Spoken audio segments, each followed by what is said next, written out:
Okay, Bismillahirrahmanirrahim. Assalamualaikum warahmatullahi wabarakatuh.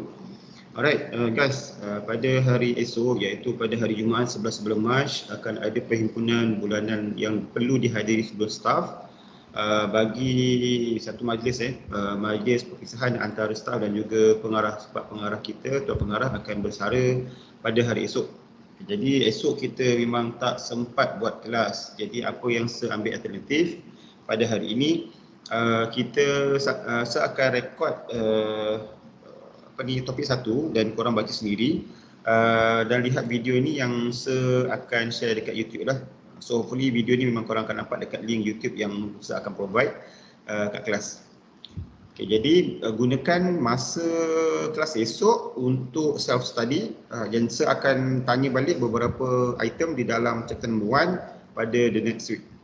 Right, so kita terus pergi pada chapter number 1, Introduction to Malaysian Taxation. Okay. So dekat sini nanti adalah satu gambaran umum yang mana pengenalan kepada korang apakah maksud taxation dan apa fungsi dia dan sebagainya lah. So kita pergi terus. Okay, introduction nanti korang baca sendirilah, okay, sebab dia mudah saja. Okay, yang dia pernah keluar dalam exam, background of Malaysian taxation. Kita ada beberapa akta, undang-undang, ordinance yang telah dibangunkan daripada dululah sejak 1946 1947 ni telah pun diwartakan. Diwartakan maksudnya telah jadi undang-undang, tapi perbincangan tu telah awal lagi setahun 1946. Okey, jadi empat-empat ni korang kena hafal, okey. Income Tax Ordinance 1947, Sabah Income Tax Ordinance 1956, Sarawak Inland Revenue Ordinance 1960, and the last one is Income Tax Act 1967. So ada empat turutan peristiwa akta yang telah diwartakan untuk memastikan penduduk ataupun rakyat Malaysia ni membayar cukai mengikut klausa-klausa tertentu lah. Klausa ni maksudnya pecahan-pecahan tertentu. Okey, apa maksud tax? Dia ada beberapa lah, ikut buku, ikut law cases, ikut IRB tax guide. Okey, yang ni sebenarnya kalau ikutkan kita tengok IRB tax guide lah. Lagi dua ni korang baca daripada segi maksud kamus, dari segi maksud kes undang-undang. Okey. Untuk tujuan untuk IRB adalah Inland Revenue Board. Okey, jadi kat sini adalah is an amount of money that is taken from your earnings to help towards some of the cost of services we receive in this country. So, untuk pengetahuan semua, di dalam negara kita ni dia ada banyak kementerian. Okay, antaranya Kementerian Kerja Raya yang mana tugasnya adalah untuk memastikan infrastruktur terutamanya jalan raya berada dalam keadaan selamat, tidak banyak lubang dan mungkin juga menyediakan beberapa perkhidmatan-perkhidmatan lain. Jadi antara sumber keuangan adalah dari segi duit yang kita sumbang melalui kutipan cukai yang kita bayar kepada pihak kerajaan melalui Inland Revenue Board iaitu LHDN. Itu maksudnya lah. Jadi korang kena faham taxation adalah itu. Okey, apakah tujuan tax? Okey, ada tiga. To raise government fund. Number two, to develop nation's growth. And then number three, to supervise income and wealth distribution among different groups. Ini secara umum lah. Untuk meningkatkan dana kerajaan. Biasalah kerajaan perlukan satu jumlah yang besar untuk membangunkan negara, buat sekolah dan sebagainya. Nombor dua, to develop nation growth. Yang ni encouragement of economic growth. Kalau korang tak nak tahu, dan mungkin ada yang dah tahu, dekat Melaka kita ada kawasan Halal Hub di mana dibangunkan untuk industri kecil sederhana bagi mereka menjalankan perniagaan yang mana akan membantu ekonomi mereka. Jadi ekonomi yang kerajaan bangunkan di kawasan Halal Hub akan orang kata reverse balik kerajaan dari segi kutipan cukai. Maksudnya setiap kali mereka ni berpendapatan melepasi syarat yang ditetapkan oleh LHDN, mereka perlu membayar cukai. So dia ada return kat situ lah.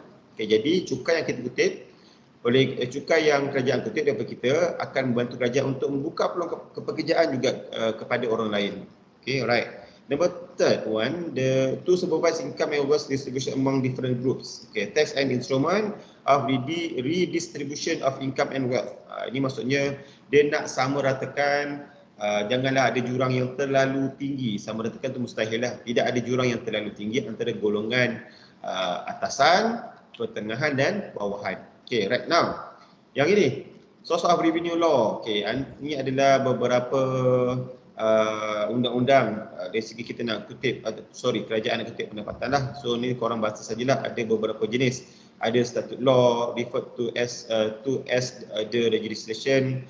Number 2 the case law. Number 1 the practice of the Inland Revenue Board Malaysia. So ada beberapa sumber yang digunakan untuk dijadikan undang-undang, bagaimana nak mengutip undang-undang daripada rakyat. Contohlah, nombor 1 kan, statute law, dia ada Income Tax Act 1967, ada Federal Income Tax. Jadi sesiapa ataupun syarikat yang mencari gali, contohnya macam Petronas, Shell dan sebagainya, mereka perlu membayar cukai mengikut adalah dia punya benchmark ataupun satu tanda aras yang mereka perlu bayar cukai. Kalau sekian-sekian profit ataupun sekian kawasan yang diterungkai besar dekat laut, mereka perlu membayar cukai dan sebagainya lah. Alright. So ada 3 nanti korang baca saja. And then kita ada scope of charge. Siapa yang jenis-jenis ataupun perseorangan yang akan dikenakan cukai. Contoh nombor 1 ni, 3 categories of scope of charge. Yang pertama adalah territorial basis. Maksudnya dekat sini, siapa yang berpemastautin di Malaysia, jadi mereka ni akan dikenakan cukai. Contoh. And then yang kedua adalah segi sudut foreign source income, daripada warga asing lah pun akan dikenakan cukai.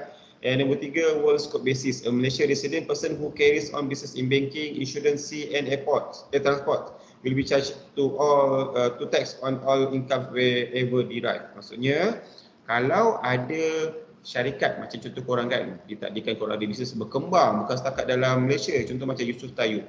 Produknya bukan setakat di Malaysia, produknya kurma tersebut sampai di Brunei, sampai di Singapura, sampai dekat Timur Tengah dan sebagainya. Jadi dekat situ segala pendapatan hasil daripada jualan kurma Yusof Tayyub luar daripada Malaysia turut dikenakan cukai sebab dia menggunakan scope of charge jenis world scope basis. Right, next one. Okay, di dalam pencukaian dia ada beberapa taksiran, okay? Sistem taksiran. Assessment ni taksiran. Okay? So yang pertama adalah self-assessment system. Whereby self-assessment system is an approach whereby taxpayer are required to determine their taxable income, compute their tax payable, submit their tax return or e-filing. Kat sini adalah membawa maksud apabila apakah maksud sistem taksiran sendiri, setiap seorang taxpayer perlu mengemukakan antaranya adalah pendapatan mereka, kemudian kena secara individu mengira cukai yang perlu mereka bayar, dan mereka perlu menghantar borang ataupun sekarang menggunakan online, menggunakan e-filing. Okay, now the government implemented self-assessment system in 2 stage. Dia adalah pada peringkat awal hanya syarikat saja, syarikat sendirian berhad. Kau pernah dengar drama kan? Sembah sana yang public holding dan sebagainya kan. Itu companies. Start daripada 2001 dah dikenakan cukai. Manakala kalau milikan tunggal, macam contoh korang lah buat dropship. Kena ingat dropship sekarang ni perlu bayar cukai apabila menepasi syarat-syarat yang ditetapkan oleh SDN. Jadi bermula 2004, selain daripada sendirian berhad, sole proprietors ni adalah milikan tunggal. Maksudnya dalam syarikat dia seorang pemilik. Partnership, usaha sama, cooperative and salary individuals akan dikenakan cukai mengikut bermula tahun 2004. Itu adalah self-assessment system. Okey, yang bawah ni korang baca sendiri. Okey, right now. Perbezaan, ni pernah kalau dalam exam. Yang ni korang kena hafal dan faham betul-betul. Perbandingan di antara define direct and indirect tax. Biasa memang keluarlah markah mungkin ada 4. 2 markah untuk direct tax, 2 markah untuk indirect tax. Okay, a direct tax is a tax that a person of organization pays directly to the entity that impose. An individual taxpayer, for example, pays direct tax to the government for various purposes. Direct tax are managed and collected by Inland Revenue Board. Macam contohnya saya bekerja sebagai penyewa awam. Minimum perlu bayar cukai apabila gaji telah pun melebihi 2,500. Saya 2,500, saya dapat gaji yang sedemikian pada setahun sebab saya bekerja pada 2000 2004. Tu gaji saya yang pertama lah. Kemudian dia meningkat lah. Macam biasalah kenaikan. So yang itu adalah dikenakan sebagai direct tax. Cukai yang dikenakan langsung ke atas seseorang. Macam penyewa awam lah. Yang mana ia dikolek oleh Inland Revenue Board. So nanti bila buka slip gaji, dia ada PCB, potongan cukai berjadual. Nak tak nak, siapa yang dapat gaji lebih 2,500, memang majikan akan tolak siap-siap potongan tersebut untuk dibayar kepada LHDN. Jadi senang. Tak adalah kita bayar setahun sekali, tak adalah berat sangat. Okey, yang kedua adalah indirect tax. So, indirect tax are tax that can be passed on to another entity or individual. They usually imposed on the manufacturer or supplier who then pass on the tax to the consumer. Indirect tax are managed and collected by Royal Malaysian Custom and SI Department RMSD. Ini daripada Custom Royal Malaysia lah. Contohlah paling mudah. Kalau korang perasan dekat bil pembelian korang, dia ada SST. Sekarang lah yang dulu kita ada GST. So itulah sebenarnya cukai yang sebenarnya adalah yang dikutip secara langsung oleh pihak custom lah. Jadi contoh kita dekat pusat bebas cukai macam Langkawi, macam dekat zon dekat Johor Bahru. So katalah korang beli coklat. Okay, kalau korang beli coklat, kalau ikut dia tak kena tax, tapi sebenarnya dia kalau ikut bil tu dia ada satu amount kat bawah, dia ada persen, 6%. Yang itu sebenarnya kalau ikutkan syarikat tersebut, syarikat atau kedai yang menjual produk coklat itu sebenarnya yang perlu membayar cukai, tetapi dia telah transfer. Maksudnya kita pula yang kena bayar sebagai rakyat biasa. Itulah maksudnya indirect tax can be passed on to another entity or individual. Patutnya syarikat tu yang dikenakan cukai, tapi dia pandai. Macam kita lah, kita memang dah lama dalam sistem ni, kita terpaksa bayar cukai yang secara kita tak perasan kadang-kadang. Kalau korang beli McD, KFC pun sama juga. Mereka pun menjalankan perniagaan, tetapi mereka ini dikenakan cukai oleh kerajaan. Tapi oleh kerana dikenakan GST, jadi mereka ni memberikan beban tersebut kepada kita. Kalau korang perasan lah, mesti ada GST kat bawah tu. Okay, contoh. Alright. Type of direct indirect tax ni korang baca je lah sebab saya tadi dah beritahu contoh-contoh yang lain. Contoh yang ni korang just baca sebab dia ada dua markah tau. Maksudnya define direct indirect tax, fakta apakah dia direct indirect tax, satu markah. Okay. Yang kedua, satu markah sekiranya korang memberi contoh indirect tax tu, contohnya apa, ada banyak lah, kat sini ada 4. Indirect tax pun ada 4 ataupun 5 ni. Hafal lah salah satu ataupun 2. Okay. Right now kita masuk page number 4 ni.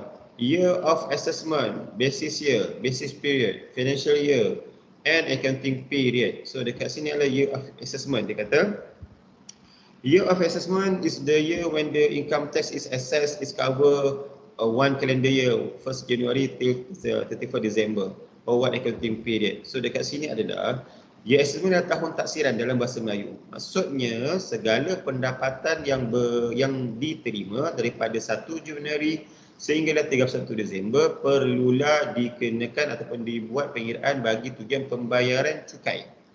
Ini tahun taksiran. Basis year is the year when the income is derived. Dia dulu sama tau, basis year dengan year assessment. Bermula tahun 2000. Okay, tahun asas akan sama dengan tahun taksiran. Nanti korang lebih belajar ni nanti bila kita buat topik yang kedua, pengiraan taraf masa ni saya akan jelaskan lebih lanjut nanti. Okey, apa lagi? Ni dulu ni basis year, ini adalah basis period. Tempoh asas, ini adalah tahun asas. Okey, is the period when the income is derived. Dulu sama kan? Okey. Yang ini secara tahunan, yang ini secara kata tempoh. Ada tempoh yang ditetapkan oleh dalam soalan. Untuk contoh, tak ada, tapi nanti kita buat latihan, korang akan lebih faham. Okey, financial year. Korang kena tahu korang dah semester 4, di mana dalam accounting, financial year dia tak normal tau. Kadang-kadang ada berlaku antara 1 Januari hingga 31 Disember. Ada syarikat yang financial year bukannya Januari hingga Disember. Mungkin daripada, katalah hari ni 10/3. Dia start dia punya accounting period. 10/3/2002, kat bawah kalender ni. Jadi dia akan berakhir pada 9/3/2023. Itu financial year. Okay. Accounting period is a period of time that covers a certain accounting function which can be either a calendar or fiscal year. Ini pun lebih kurang sama juga. Ini tempoh perakaunan, inilah tahun perakaunan. Okay, dia sama macam yang assessment ke atas ni lah untuk cukai. Okey, so nanti untuk yang bawah ni korang boleh buat bacaan secara sendirilah. Okey. Sebab nak lebih nampak kita akan buat latihan. Bukan sekadar penting tapi ini penting untuk pendedahan korang. Okey. Macam ni contoh. Effective from year assessment 2000. Current year basis, the year assessment is same as the basis year. Okey, kalau usaha ambil pen sekejap. Okey.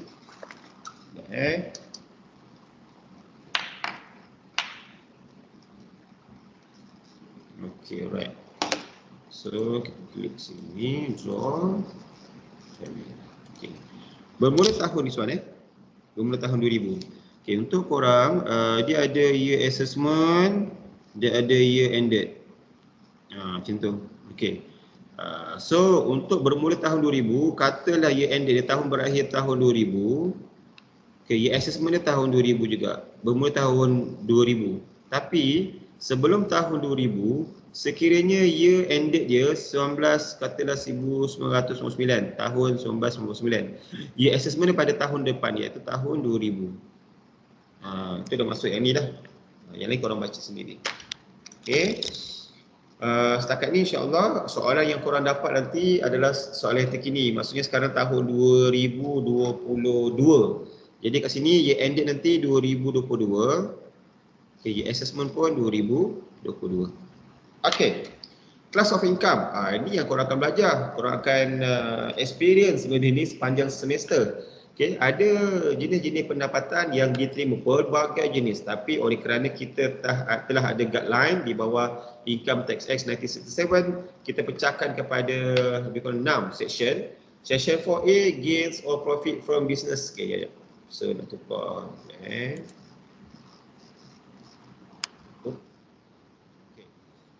Section 4A, gains or profit from business. Kalau ada pendapatan yang diterima dari segi punca perniagaan, jawapan yang korang kena sediakan, pendapatan tersebut kena masuk dalam section 4A. Kita gariskanlah, jadi pun korang akan explain nanti. Okay, dalam soalan tu banyak jenis pendapatan. Antaranya section 4B, gains and profit from employment. Selain daripada menjalankan perniagaan, rupa-rupanya korang bekerja dengan majikan yang lain. Jadi kalau korang terima gaji, dibayar gaji, maksudnya employment lah, korang akan masukkan dalam section 4B. Okay, next one. Kalau ada sebarang penerimaan dividends, interest, discount, korang akan masuk dalam 4C. And then, katalah korang buat rumah sewa, ada rents, korang menyanyi, ada royalties, and premium kalau korang ada insurance. So, semua pendapatan dimasukkan dalam section 4D.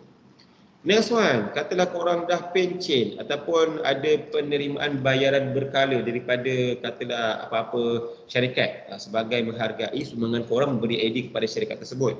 Ataupun ada periodical payment. Apa maksud periodical payment? Kita akan belajar kemudian. Secara umum periodical payment ni adalah satu duit yang korang terima hasil daripada arahan mahkamah kepada pihak lain.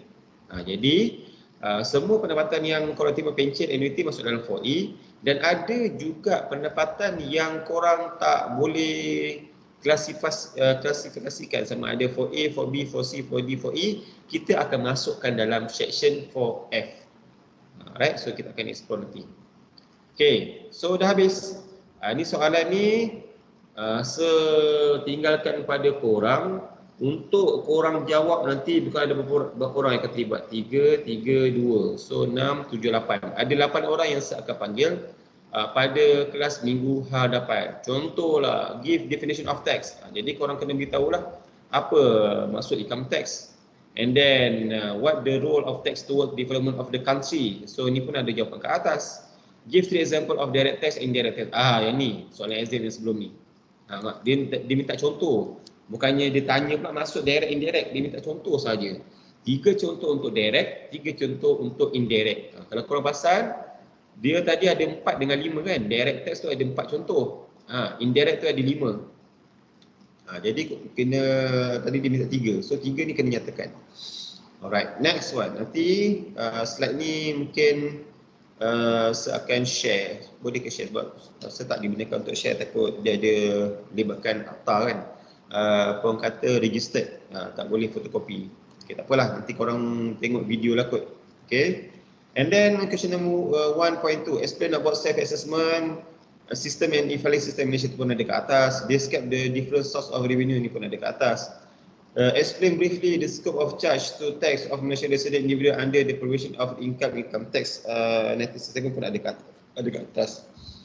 Question 1.3, discuss the concept of year assessment, year basis and basis period. Yang ni saya suruh korang baca tadi kan. So saya nak dengar jawapan ni minggu depan. Korang tak boleh tak boleh tiru sebiji-sebiji ayat yang dah ada dalam nota dekat atas. Saya nak korang buat kata conclusion secara umum, secara idea korang sendiri, how to answer this question. Okay. Number 1.3b, give suitable example to explain differences between preceding year basis and current year basis. Ini tadi ada yang bacaan luas yang saya suruh korang buat. Alright, jadi so hopefully korang lihatlah video ni berulang kali dan tolong sediakan jawapan question number 1.1 sehingga question 1.3. Alright, itu sahaja untuk rekod kelas pada hari ini. Terima kasih. Assalamualaikum.